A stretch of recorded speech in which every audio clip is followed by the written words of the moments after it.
Hello, hello, the doc is in and we are in for quite the treat today.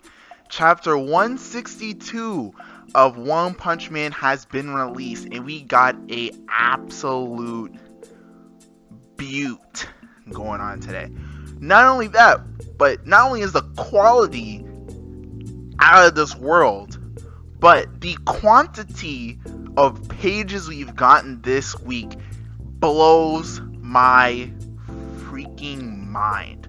Total of 42 pages. Alright, I had kind of had an understanding that there's gonna be that many pages, kind of, but man, oh man, let me digress. I had heard that Murata had drawn 42 pages, but it was rumored that chances were they weren't all gonna come in the same chapter. Maybe like this chapter may be like 20 pages, and then maybe we get like a double chapter or something. Whatever. Nope, all the pages in this one chapter. Oh my god, so much stuff happens. I don't even got time to recap. Point is, Garou's like, Saitama's gotta be the one to get hands. And I'm like, bet, it's about time.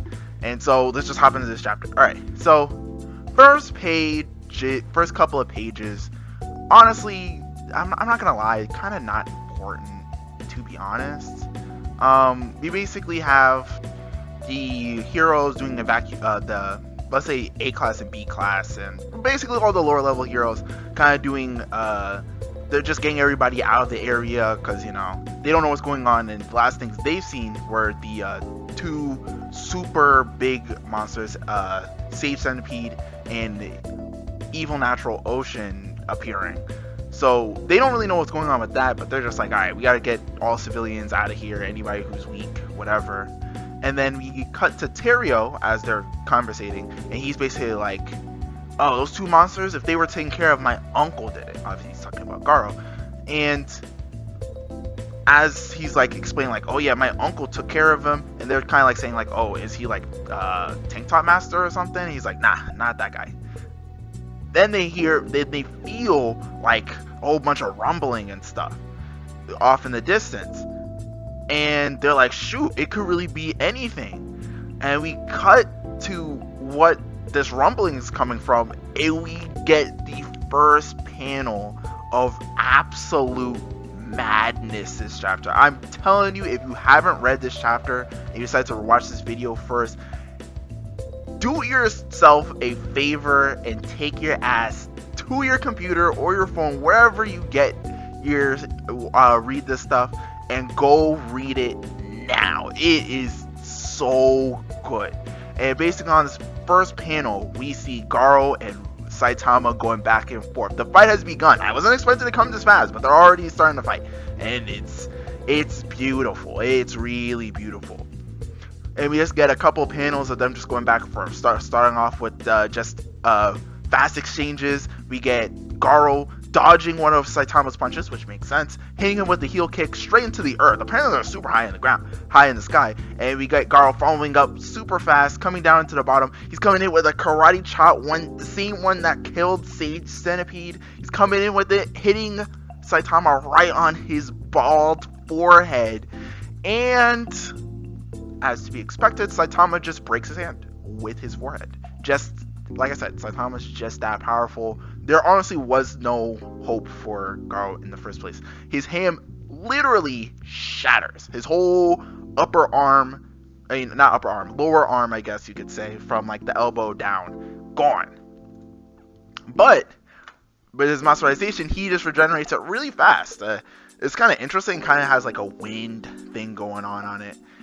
But yeah, he just gets back his arm, and basically Saitama was like, oh, I have some stuff I had to say to you, and you just randomly started a fight with me. But he's like, it is what it is. You want to fight, you can fight. And so then Garou throws, and so right after Saitama says this, Garou throws a jab. He's like, whoo, trying to catch him off guard, and Saitama just knocks his ass out, just sends him flying. And he's just like, hey, listen, I'm trying to tell you something. And Garou sent all the way to where the A class, B class, and everybody who's doing the evacuations are. And he's basically just like, dang, why is this guy so freaking broken? And Terio sees that and again, this is like near them. So Terio sees Garou and he's like, "Uncle!" But as he's heading over there, and everybody's kind of like assessing the situation, like, okay, well, it seemed like this guy was helping us get away from the monsters and everything, and this kid vouches for him being a hero and helping destroy the monsters.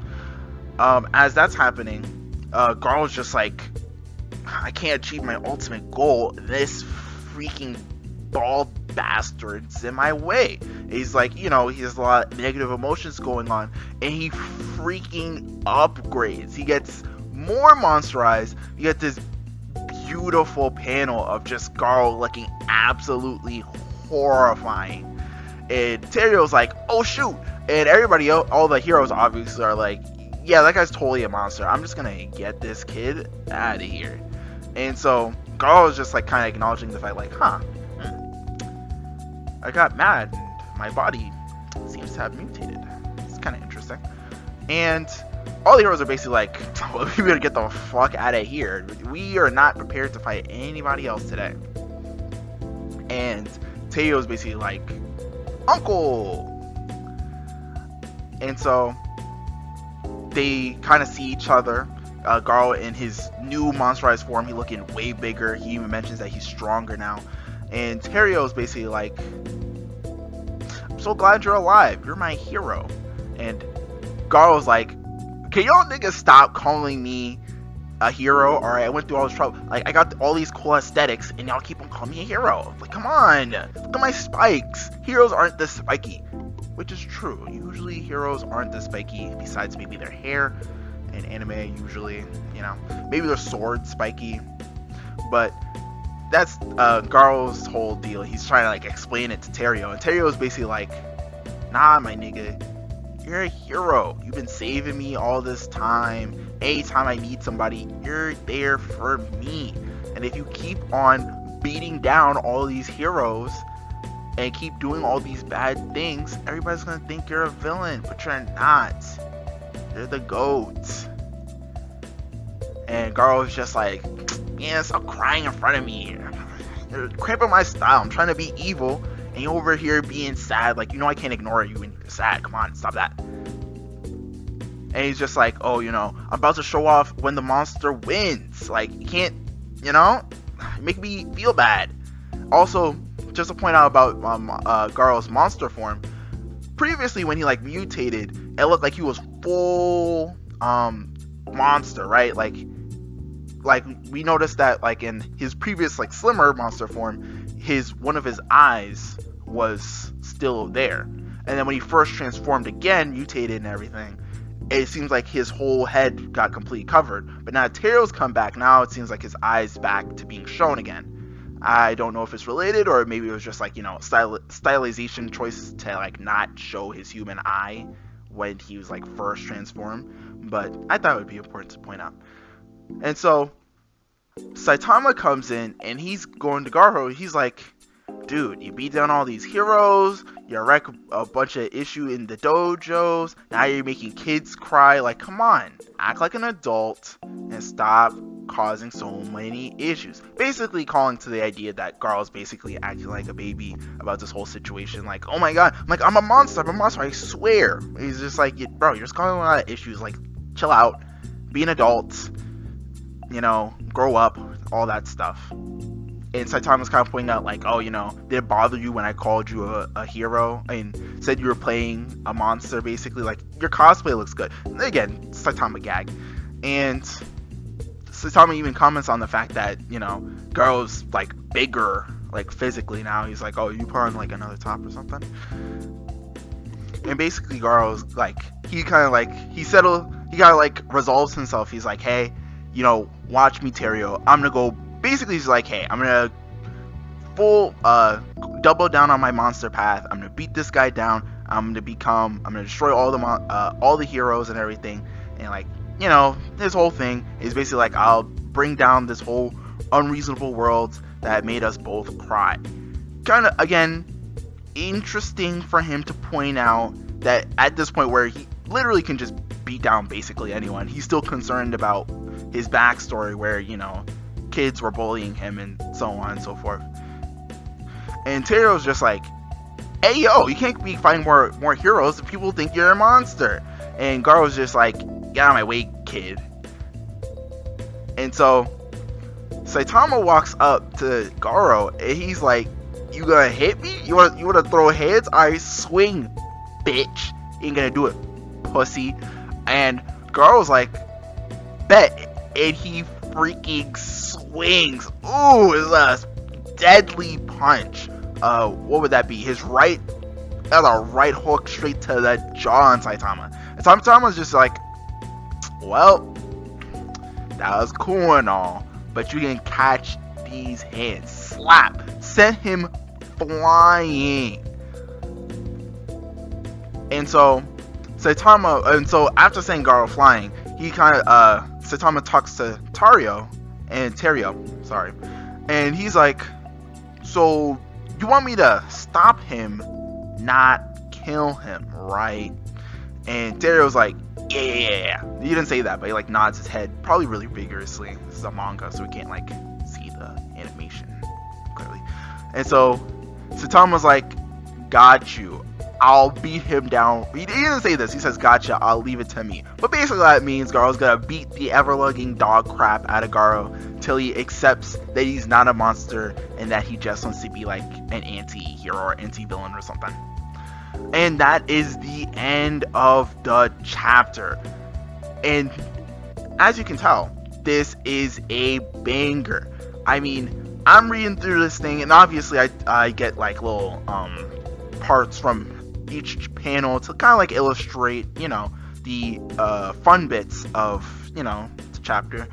And I'm finding myself like I'm flipping the page and I'm like, I need this panel too. I need this I need this page and this panel, and I need this one too. And the art,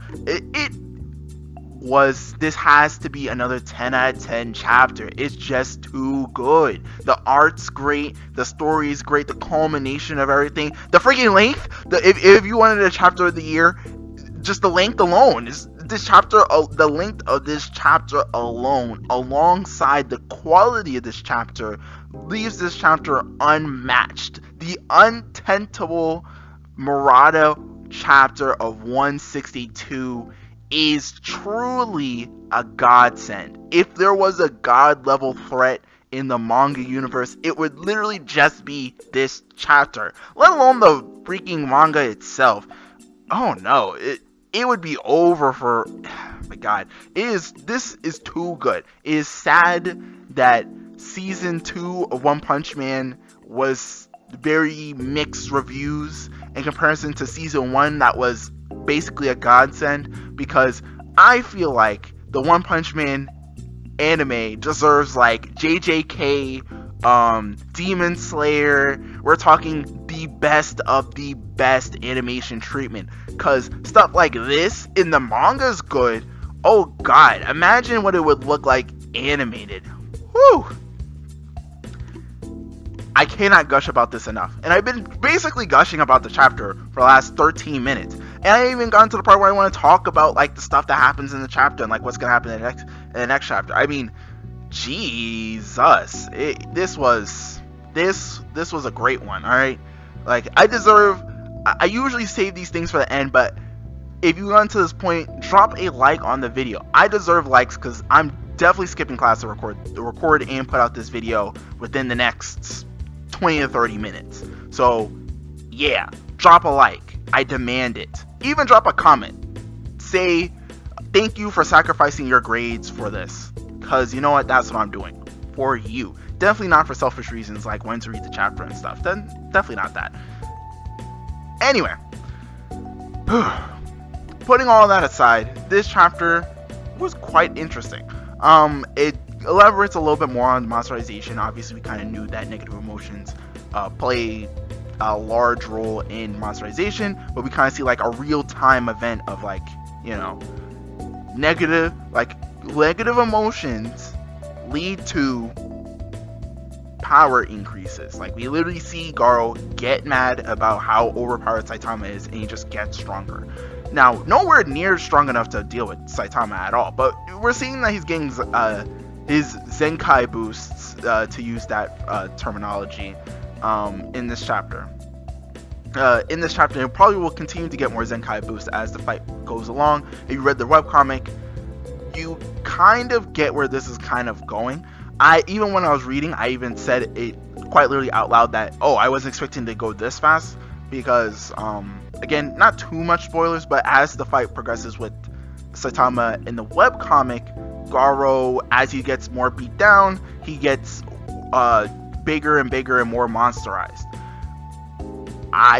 This isn't quite that. It seems like we're getting more of like the Murata, the official manga Murata boosts, in terms of like, you know, we're not going straight along the track. We're having more stuff added in to make, we're hitting all the same beats, but we're adding a whole bunch of extra stops in between each beat. So it seems like we'll probably have way more transformations from Garou before we hit, like, you know, each moment in the webcomic, so to speak. I love the exchange between Garou and Saitama, where it's kind of like lending itself to the idea that, you know, Garou's like a new high-level threat, where he's taking multiple hits just straight up from Saitama. Obviously, these are not named attacks. These are just basically swings, punches, and smacks, and so on. But the idea that Saitama's getting hit at all, and he's coming back with the same, if not more, ferocity, is just a testament to the fact that Garou is pretty much the next biggest threat in the manga so far. In terms of Garou's character development, seems to be going along the same path of, like, you know, illustrating the fact that, you know, he's basically a hero. Like, he does hero shit, but he's like very steadfast about being a monster, which, you know, I mean, to his loss, to his benefit, you could really make the case on that. But it's really interesting to have, like, Terrio, like, quite literally, like, paint out for him, like, you know, stop acting like you need to be a monster. Why don't you just be a hero? Like, you're a good person. And it seemed like, had Saitama not kind of shown up, I mean, I feel like Garou still would have probably ended up denying him, but I feel like had Saitama not shown up in that scene, I feel like Garou would have been forced to kind of, like, you know, have to, like, come to terms with the idea that maybe he should just be a hero, or maybe, like, you know, maybe, like, finds, like, the in-between line or something, you know, or maybe he just decides, like, you know what, Terrio, fine, I will just be a hero, or whatever, you know, because, I mean, it's very possible, considering that previously, before he, like, transformed a second time, they were kind of, the heroes were kind of gonna just let him rock. Like, he easily could have, like, if Garou wasn't so steadfast about being a monster, he really could have just turned around and been like, oh, you know, whatever, you know, I'm cool. And they probably would have been like, seems a little sus to me, but, you know, he killed those two monsters that were pretty dangerous, so why not, you know? And, obviously, with the A class and B class leaving, I mean, that was bound to happen eventually. They've long since lost their place in these fights, as of recent. As for, like, the S class, coming into the situation, like I said, no spoilers in terms of, like, what's gonna happen, what beats are gonna happen based on the webcomic, but, what happened to the S class, I'm sure they're gonna pop back up, because, obviously, the whole situation, like, what's his name? Fat guy. We'll say the fat guy. Oh, Pig guy. There we go. Put some respect on his name. Pig guy eating everybody and basically saving them from, like, the water and everything. He's gonna come back. Well, not come back, but, you know, they're not, like, off the battlefield. Like, they clearly did not leave. So, at some point or other, we should expect the S class to appear back in the fray. I don't know if anybody's even gonna attempt to fight. I don't know if they're gonna show up by the end of the fight, like Saitama and Garou go all the way out and Garou's out and down, and then everybody shows back up, or if they're gonna have a moment where, like, Saitama's going back and forth with them, and maybe they interject and like, oh, you know, stand over here, Cape Baldy, we got this, and then they lose, and then they continue their fight, so on and so forth. I don't know. We do know that Terrio's gonna be here. That's for sure. He's still here. And knowing both Saitama and Garou, they're gonna make sure he stays well out of the range of any type of damage. Even Saitama even sent Garou away from Terio to make sure he doesn't. Terio's not in the line of danger. So yeah, it seems like within the next 2 weeks, when we get our next chapter, what we're gonna continue is probably the fight. At some point, the S class are gonna pop back into this. I don't know if the A class and people, and I believe Sitch and everybody back at the Hero Association HQ are gonna try to send reinforcements. I mean, they don't really have reinforcements, but try to send something out there to kind of help the Garou situation, or if they're just gonna kind of stay out of it till it's all kind of resolved. But that's pretty much it for the chapter. If you like this chapter, leave a like. If you like this video, leave a like. If you dislike the video, drop a dislike. It's perfectly fine. Whatever. Comment if you have any thoughts, any theories. You want to tell me I did a bad job? Tell me I did a good job. Tell me about what you think about Garou's monster form and his little upgrade, whatever. If you want to just say I love the panels, go right ahead, say that. If you're feeling generous and you feel like this video was good for your soul, go ahead and drop a little subscription. Love that. And with that all being said, thank you from the bottom of my heart. Thank you for watching. And peace. Oh, I forgot. The duck is out. Peace.